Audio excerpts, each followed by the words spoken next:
There are several new head coaches in the SEC to watch out for this year, but a trio of new head coaches in the SEC West are on the hunt for the bounty of Nick Saban.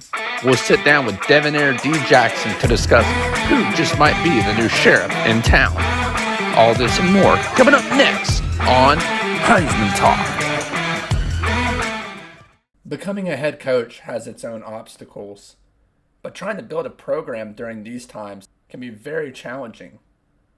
This year, there are numerous coaches that will be trying to build new programs and build chemistry within just a few weeks of the college football season starting. To talk more with me about this, joining me now, Heisman Talk analyst Devonair D. Jackson. D, thanks for joining the show. Thanks for having me again, Nate. I'm excited to be on again.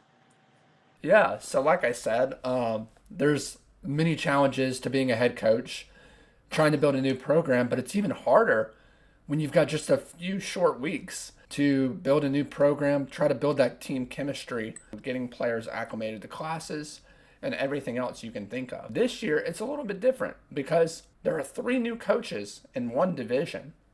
And one of the first coaches that we're going to talk about is Lane Kiffin. D, what can you tell me about this guy? So Lane Kiffin, man, is an interesting head coach. He was coaching at FAU last year. He's made stops at Tennessee and USC and even the Oakland Raiders. And Lane Kiffin was one of the coaches the coach that brought the more of the spread type of offense to Alabama. And so I think it'll be really, really interesting to see, what he can do with that Ole Miss offense and with, the dynamic quarterback, in John Reese Plumlee. And I'm really interested to see what he'll do in the SEC West. And I think he has a chance, to do some really good things for that program in the future. Yeah, I couldn't agree more. When you look at a guy like Lane Kiffin, who's had so much experience working under Nick Saban as an offensive coordinator, obviously left there to try to do his own thing as a head coach at FAU. And I believe he was putting up 40-plus points a game, which was pretty impressive. When you bring him in with a quarterback like John Plumlee, who is just getting started in his college career, you're looking at something that could be pure magic. You really could.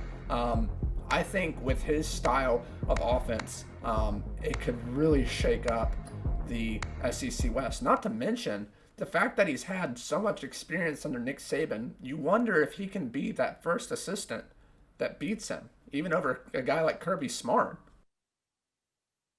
Yeah, it'll be interesting, man. Like you said, none of his assistants have been able to beat him so far. And I don't know if it'll happen this year, but Lane Kiffin, I think, definitely has an opportunity to possibly knock him off in the future. It'll all be about recruiting.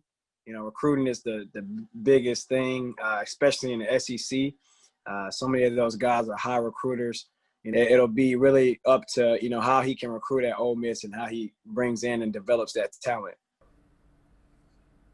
Yeah, and we'll have to see. Now, one of the new characters, along with Lane Kiffin, is Coach Mike Leach. Now, Mike Leach has spent the last several years at Washington State rebuilding that program, and he comes to a depleted Mississippi State program who found much success under Dan Mullen.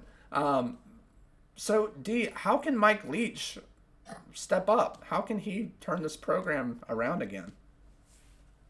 Mike Leach is a guy who doesn't have really many question marks on his offense, man. His offense is proven. It was proven at Texas Tech. It's been proven at Washington State. He's the originator of the air raid offense. And so when you think about Mike Leach, you think about offense. So it'll be interesting to see how that offense translates to the SEC for its defense and having athletes all over the field. And so it'll really be interesting to see how defenses will play, against that offense.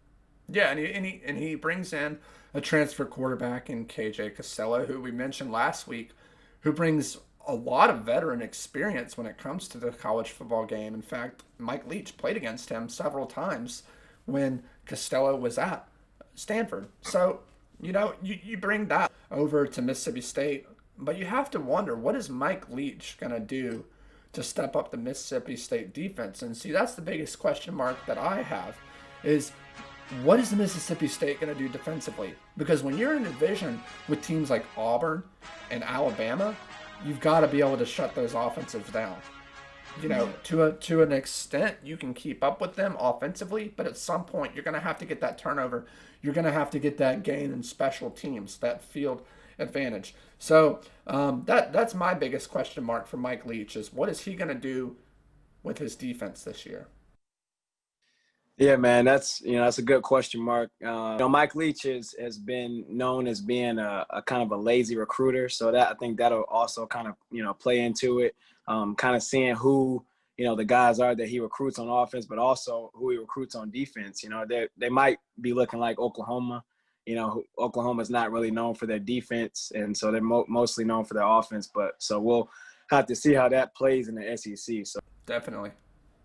So then we go to one of the most interesting hires of the 2020 offseason, and that's Sam Pittman for the Arkansas Razorbacks. Most people didn't really speculate that he was ever going to get a chance at becoming a coordinator, much less a head coach.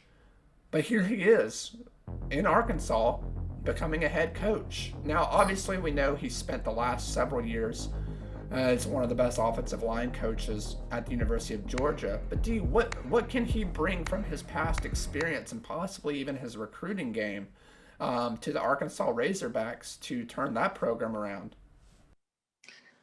Well, we all know, Sam Pittman's catchphrase, when he gets a recruit, the yes sir.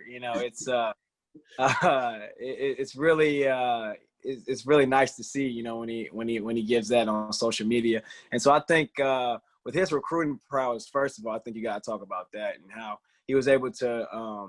He was formerly the offensive line coach at Arkansas under Brett Bielema, and he was a heck of an offensive line coach. Bielema was upset that he lost him, fought to keep him actually from going to Georgia.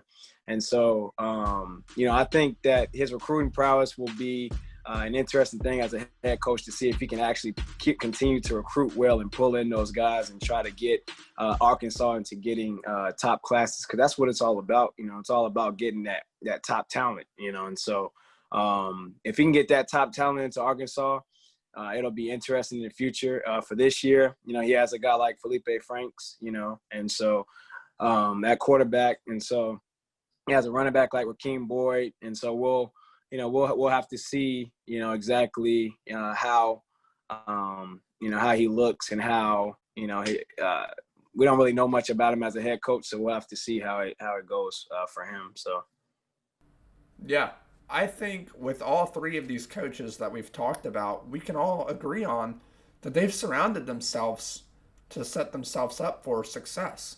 Whether it's the quarterback situation or coaching assistants, they're surrounded by absolute talent. The only question left is who is going to dethrone Nick Saban. That's the real question mark for me. Well, D, we really appreciate you joining the show again today. I'd like to also mention that we will be launching a new website today called HeismanTalks.blog. So be sure to go check that out. You can see more of these three coaches in detail, along with some few other hot topics going on in college football today. Until next time, stay safe, and this is Nate Dogg signing off.